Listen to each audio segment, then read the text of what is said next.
ഞാനൊന്ന് കുളിച്ചിട്ട് വരാം സാർ. ഓ,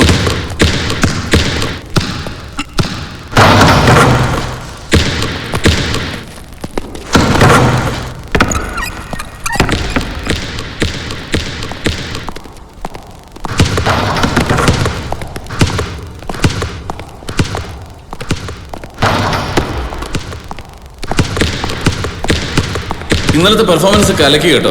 ആണോ? ഞാൻ പിന്നെ ഒന്നും പറയാതിരുന്നതേ, ഞാൻ തന്റെ അത്രയും തറയല്ലാത്തതുകൊണ്ടാ. നിനക്കൊക്കെ എന്തും ചേരും.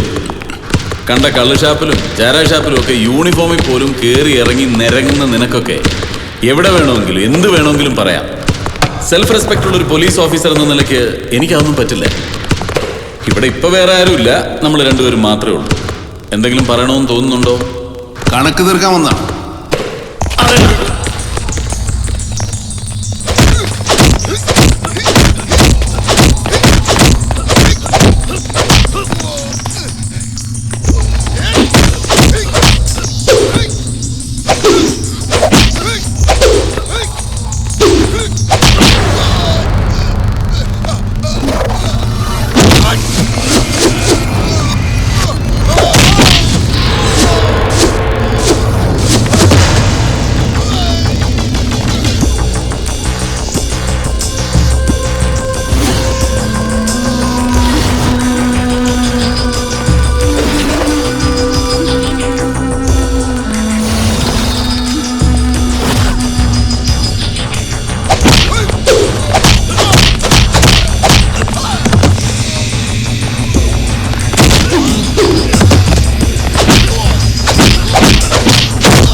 സാർ എന്തായി കാണിക്കുന്നത്? പോലീസുകാരെ കുറച്ച് ഡിസിപ്ലിൻ ഒക്കെ വേണം. ആ ഹോട്ടൽ ലോബി വെച്ച് ഞങ്ങളോട് പറഞ്ഞത് തന്നെ കുറച്ച് കടന്ന കൈയായി പോയി. താൻ എന്നെ കുറ്റപ്പെടുത്തണം? അതെ, സാറിന്റെ ജീവിതത്തിൽ ഒരുപാട് ഫ്രസ്ട്രേഷൻസ് ഉണ്ടെന്ന് എനിക്കറിയാം. എന്ന് വെച്ച് ആരോടും എന്തിനോടുമുള്ള ഈ അരഗന്റ് ആറ്റിറ്റ്യൂഡ് ഉണ്ടല്ലോ. നിർത്തോ. ആവശ്യമില്ലാതെ നട റോഡിൽ കിടന്ന് കടിപിടി കൂടുന്നു, തെരുവ് നായ്ക്കളെ പോലെ.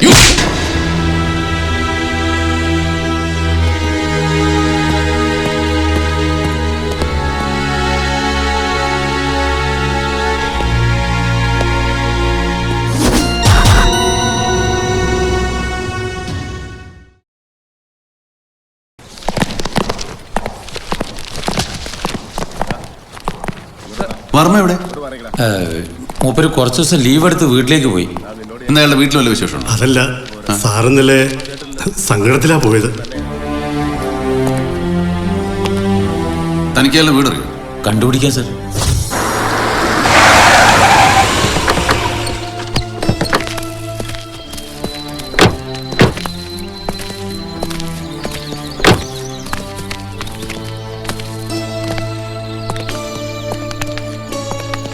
സർക്കിൾ ഇൻസ്പെക്ടർ സതീഷ് വർമ്മയുടെ വീടല്ലേ?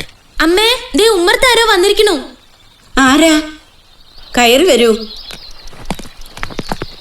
മനസ്സിലായില്ല. ഞാൻ ബൽറാം. ഓ, മോൻ പറഞ്ഞ് കേട്ടിട്ടുണ്ട്. സതീഷ് വർമ്മ ഇല്ലേ? ഇനി ജോലിയൊന്നും വേണ്ടാന്ന് പറഞ്ഞ് അവൻ അകത്തടച്ചിരിക്കുക. മോളെ ഏട്ടനെ ഒന്ന് വിളിക്ക. ഇവിടുന്ന് അവനെ ഒന്ന് ഉപദേശിക്കണം. ഈ പ്രാരബ്ധത്തിനിടയ്ക്ക് അവനും കൂടെ ജോലിക്ക് പോവാതിരുന്ന എങ്ങനെ കഴിച്ചു കൂട്ടുക? സാറെന്താ ഇവിടെ? തന്നെ അന്വേഷിച്ചു വന്നതാണ്. അച്ഛനാണല്ലേ? അതെ അച്ഛാ, ഇത് ഞങ്ങളുടെ DYSP ആണ്, ബൽറാം സാർ. നമസ്കാരം. കുടിക്കാൻ എന്താ എടുക്കണ്ടേ? ചായ കാപ്പിയോ? ഒന്നും വേണ്ട. ആദ്യമായിട്ട് വീട്ടിൽ കയറി വന്നിട്ട് ഒന്നും കഴിക്കാതെ പോവുക വെച്ചാൽ. ചായയും കാപ്പിയും വേണ്ടെന്നല്ലേ പറഞ്ഞുള്ളൂ. ഊണ് കഴിക്കാം, നല്ല തൂശനിലയിൽ. എന്താ ബുദ്ധിമുട്ടാവോ? ബുദ്ധിമുട്ട് ഇശയുണ്ട്. എന്നാലും 1-2 പേർക്ക് ഊണ് തയ്യാറാക്കാൻ പ്രയാസം ഉണ്ടാവില്ല. എന്നാ ഞങ്ങൾ ഉണ്ടിട്ടേ പോണുള്ളൂ. അതുവരെ ഞങ്ങൾ പുറത്ത് സംസാരിച്ചിരിക്കാം. ആയിക്കോട്ടെ. ഇവിടെ എത്തിപ്പെടാനും കണ്ടുപിടിക്കാനും ഇശി ബുദ്ധിമുട്ടി. എന്താ വർമ്മ ഇത്? കോവിലകം കൊട്ടാരോ എന്നൊക്കെ പറഞ്ഞിട്ട് ഇതാണോ അവസ്ഥ? അവസ്ഥയ്ക്കൊരു കുറവില്ല സാർ. രാജവംശത്തിൽ പിറന്നു. അച്ഛൻ ബ്രഹ്മദത്തൻ നമ്പൂതിരി, വേദജ്ഞൻ, സംസ്കൃത പണ്ഡിതൻ, അമ്മ മഹേശ്വരി തമ്പുരാട്ടി, 3 പെങ്ങന്മാര്. നമ്മുടെ പ്രാരാബ്ദം പറഞ്ഞ് മറ്റുള്ളവരെ കൂടി വിഷമിപ്പിക്കുന്ന എന്തിനാ? ചിരിക്കുന്ന മുഖം എല്ലാവർക്കും ഇഷ്ടമാ, അതുകൊണ്ട് ചിരിച്ചു കാണിക്കുന്നു. ഞാൻ വന്നത് തന്നോടൊരു സോറി പറയാനാ. I am sorry. തനിക്കെന്റെ സ്വഭാവം അറിയാലോ, പെട്ടെന്നുള്ള ക്ഷോഭത്തിന്. അയ്യോ സാർ, അങ്ങനെ പറയരുത്. ഞാനാണ് സാറിനോട് അരുതാത്ത പറഞ്ഞത്. ആ കുറ്റബോധം കൊണ്ടാ ഞാൻ. നീ അങ്ങനെ ഒന്നും പറയണ്ട. കേസ് അന്വേഷണത്തിൽ നിന്ന് എന്നെ മാറ്റിയെങ്കിലും ഞാനത് അങ്ങനെ വിട്ടുകൊടുക്കാൻ തയ്യാറല്ല. താൻ എൻ്റെ കൂടെ ഉണ്ടാവണം. തീർച്ചയായും സാർ. എങ്കിൽ ഈ കേസ് നമ്മൾ തന്നെ അന്വേഷിക്കും. അതെങ്ങനെയാണ് സാർ? ഹുസൈൻ സാഹിബിന്റെ മകൻ സലീമിനെ കാണാനില്ല എന്ന് പറഞ്ഞ് പരാതി വല്ലതും നിലവിലുണ്ടോ? കിട്ടിയിരുന്നു, പക്ഷെ ആ കേസ് ക്ലോസ് ചെയ്താണ്. എങ്കിൽ ആ കേസ് റീ ഓപ്പൺ ചെയ്യണമെന്ന് പറഞ്ഞ് ഹുസൈൻ സാഹിബ് ഉടനെ കോടതിയിൽ ഒരു അന്യായം ഫയൽ ചെയ്യുന്നു.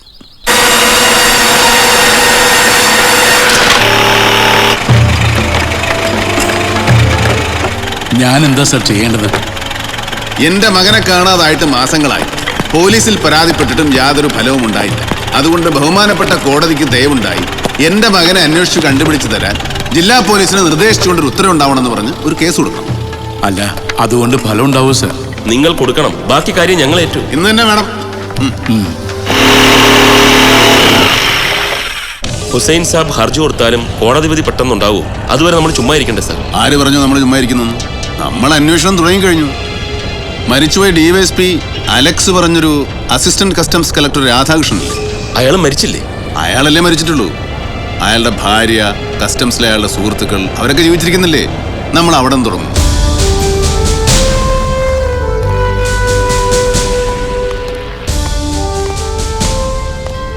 മിസ്സസ് ഗിരിജ രാധാകൃഷ്ണൻ. അതെ. ഞങ്ങളെ മനസ്സിലായില്ലേ? ഞങ്ങൾ ഫോൺ ചെയ്തിരുന്നു. ഭർത്താവിനോടൊപ്പം കസ്റ്റംസിൽ തന്നെ ആയിരുന്നു മിസ്സസ് ഗിരിജയ്ക്കും ജോലി. രാധാകൃഷ്ണൻ സാർ സർവീസിലിരിക്കാൻ മരിച്ചതുകൊണ്ടാ മാഡത്തിന് ഈ ജോലി കിട്ടിയത്. നിങ്ങളോട് ചോദിച്ചില്ലല്ലോ.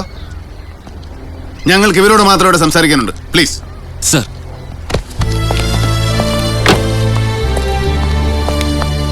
രാധാകൃഷ്ണൻ മരിച്ചത് ആക്സിഡന്റ് തന്നെയോ അതോ?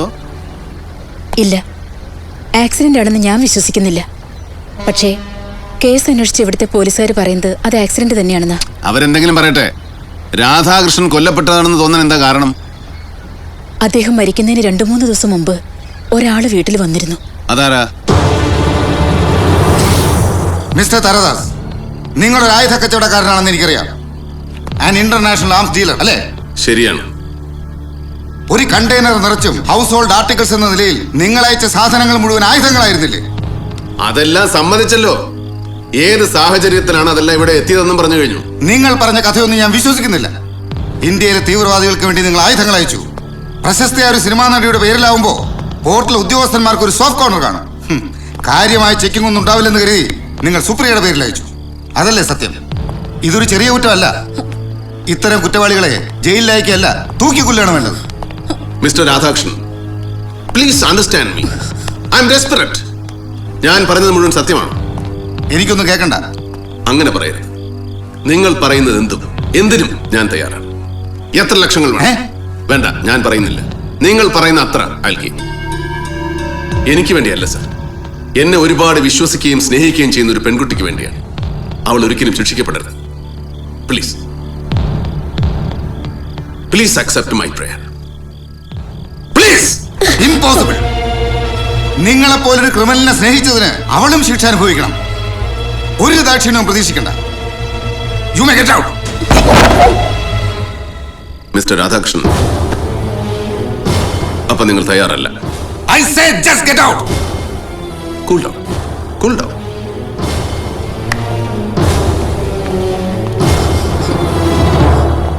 മോന്റെ പേരെന്താ? കൃഷ്ണൻ. ഏ? കൃഷ്ണൻ. മോൻ ഏത് ക്ലാസ്സിലാ പഠിക്കുന്നത്? 7ല്. മോൻ അങ്കിളിന്റെ കൂടെ പോരുന്നോ? When you release my consignment, then I'll release yours, sir.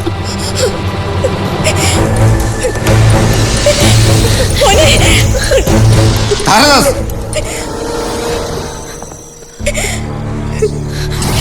മോനെ,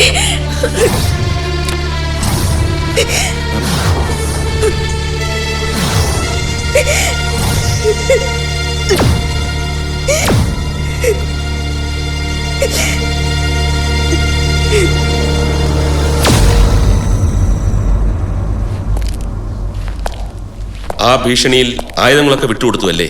അതെ, ആ സംഭവത്തിന് ശേഷം അദ്ദേഹം നിങ്ങൾ അതിനെക്കുറിച്ച് പോലീസിലൊന്നും പരാതിപ്പെട്ടില്ലേ? പരാതിപ്പെട്ടിട്ടൊന്നും കാര്യമില്ലായിരുന്നു. ഞാൻ ആദ്യമേ പറഞ്ഞിരുന്നല്ലോ ഇവിടുത്തെ പോലീസുകാരുടെ ആറ്റിറ്റ്യൂഡിനെ കുറിച്ച്. പക്ഷേ ഒരു ഓഫീസർ മാത്രം കുറെ കൂടി മാന്യത കാണിച്ചു. ആരായിരുന്നു അയാള്? അലക്സ് എന്നാണ് എന്റെ ഓർമ്മ. നിങ്ങളോട് പറഞ്ഞതുപോലെ എല്ലാം ഞാൻ അദ്ദേഹത്തോടും പറഞ്ഞു. മൊഴിയൊക്കെ രേഖപ്പെടുത്തിയിട്ടുണ്ട്. പോർട്ടലും മറ്റും അന്വേഷണം നടത്തി പല വിലപ്പെട്ട രേഖകളും ലഭിച്ചിട്ടുണ്ട്. താമസിയാതെ ഈ താരാദാസിനെതിരെ ചാർജ് ഷീറ്റ് ഫയൽ ചെയ്യാമെന്ന് അദ്ദേഹം തർപ്പിച്ച് പറഞ്ഞിട്ടാ പോയത്. പക്ഷെ എന്തോ പിന്നെയൊന്നും സംഭവിച്ചില്ല.